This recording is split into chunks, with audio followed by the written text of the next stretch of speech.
Hi friends, welcome to my channel RRS kitchen and vlogs. ఈరోజు మన వీడియోలో సగ్గుబియ్యంతో ఒక రెసిపీని చూపించబోతున్నాను.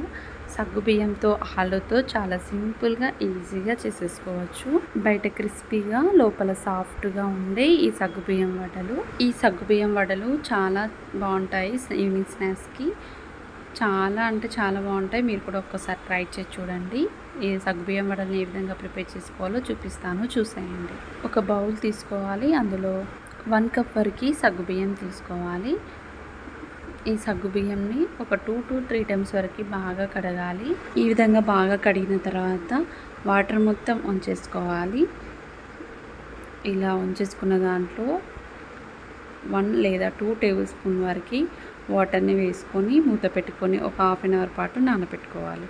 హాఫ్ అన్ అవర్ తర్వాత చూడండి, సగ్గుబియ్యం అనేటివి ఈ విధంగా పొడి పొడిగా తయారవుతాయి.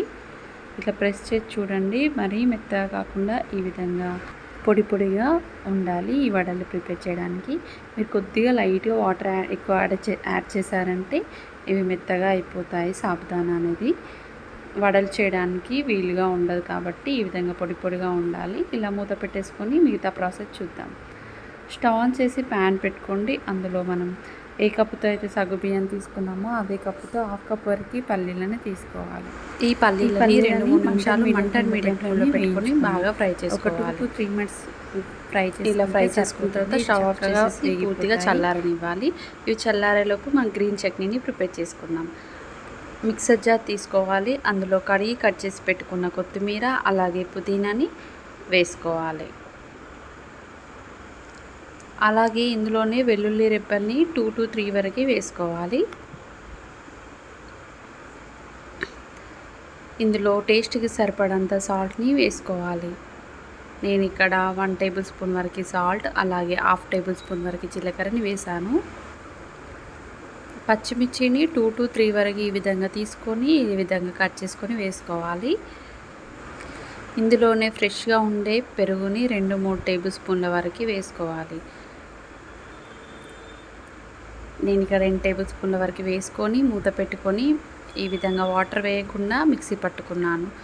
అంతే అండి. ఒక చిన్న బౌల్లోకి తీసుకోండి. గ్రీన్ చట్నీ రెడీ అయినట్టే. ఈ చట్నీని ఇప్పుడు పక్కన పెట్టేసుకుందాం. ఇదే మిక్సర్ జార్లో ఇప్పుడు మనం కరివేపాకుని ఒక రెమ్మ వరకు తీసుకోవాలి, కడిగి వేసుకోండి. అలాగే ఇందులోనే కడిగి కట్ చేసుకోవాలి పచ్చిమిర్చిని 3 to 4 వరకు ఈ విధంగా వేసుకోవాలి.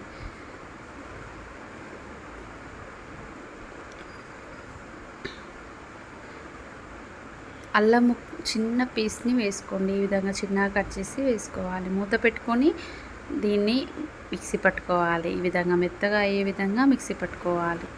ఈ విధంగా మిక్సీ పట్టుకున్నాం కదండి. ఇదే మిక్సర్ జార్లో మనం వేయించి పెట్టుకున్న పల్లీలు ఉన్నాయి కదండి, అవి వేసేసుకోవాలి. పలుకుగా ఉండేటట్టు మిక్సీ పట్టుకోవాలి. చూసారు కదండి, బాగా మెత్తగా కాకుండా ఈ విధంగా పంటికి తగిలేటట్టు ఈ విధంగా మిక్సీ పట్టుకోవాలి.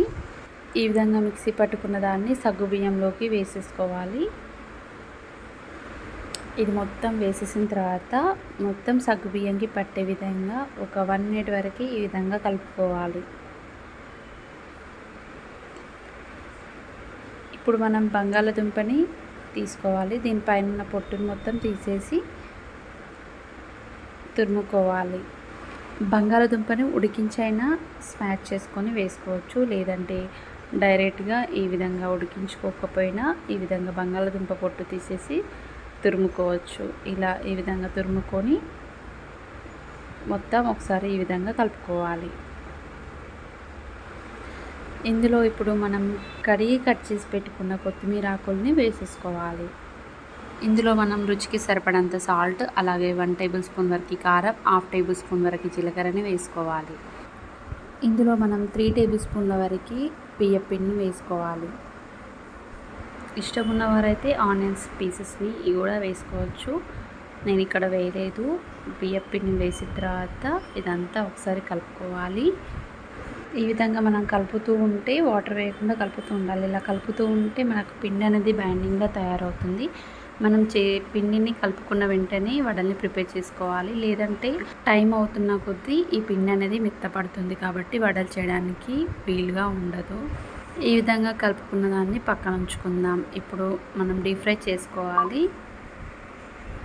డీప్ ఫ్రై చేయడం కోసం మనం ఒక కడాయిని పెట్టుకోవాలి. అందులో డీప్ ఫ్రైకి సరిపడంత ఆయిల్ని వేసుకోవాలి. ఇప్పుడు మనం పిండిని తీసుకుంటూ కొద్దిగా తీసుకుంటూ మరొక చేయిలోకి పెట్టుకొని ఇలా రౌండ్గా వడల్లాగా ప్రెస్ చేసుకోవాలి. అంతే అండి, చాలా చూసారు కదా ఎంత రౌండ్గా ఎంత చక్కగా వచ్చిందో. మీరు కూడా ఈ విధంగా ప్రిపేర్ చేసుకోండి. మరీ ఎక్కువ లావుగా కాకుండా సన్నగా కాకుండా మీడియంగా చేసుకోండి ఈ వడల్ని.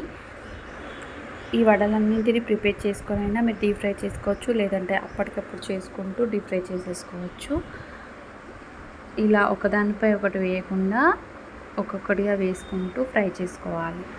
మీరు వీటిని ఒకేసారి టర్న్ చేయొద్దు. ఆయిల్లో వేసిన తర్వాత కొద్దిసేపు వేయనివ్వాలి. మీరు మంటని మీడియం ఫ్లేమ్లో పెట్టుకొని మాత్రమే ఫ్రై చేసుకోవాలి. మంటని హైలో పెట్టి కనుక ఫ్రై చేస్తే లోపల మెత్తగా ఉండిపోతాయి.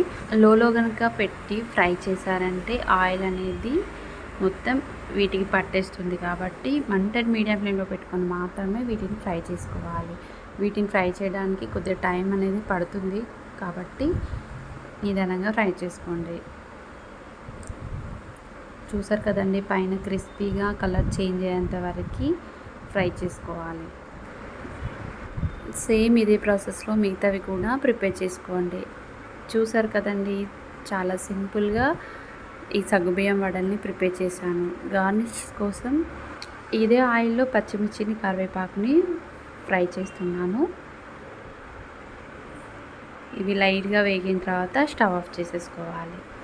అంతే అండి, చాలా సింపుల్గా సగ్గుబియ్యం వడలు అనేటివి రెడీ అయినట్టు. ఈ సగ్గుబియ్యం వడల్ని మనం టమాటో కెచప్తో అయినా లేదంటే గ్రీన్ చట్నీతో తీసుకున్న చాలా అంటే చాలా బాగుంటుంది. మీకు కూడా ఈ వీడియో నచ్చిందని అనుకుంటున్నాను. నచ్చితే మీరు కూడా ఒకసారి మీ ఇంట్లో ట్రై చేసి చూడండి. మీకు ఎలా కుదిరిందో కామెంట్లో తెలియజేయండి. మా ఛానల్ నచ్చితే please like and share and subscribe చేయని వారు సబ్స్క్రైబ్ చేసుకోండి. పక్కనే ఉన్న బెల్ని క్లిక్ చేయండి. నేను పెట్టే ప్రతి నోటిఫికేషన్ మీకు వస్తుంది. Thank you for watching. Bye friends.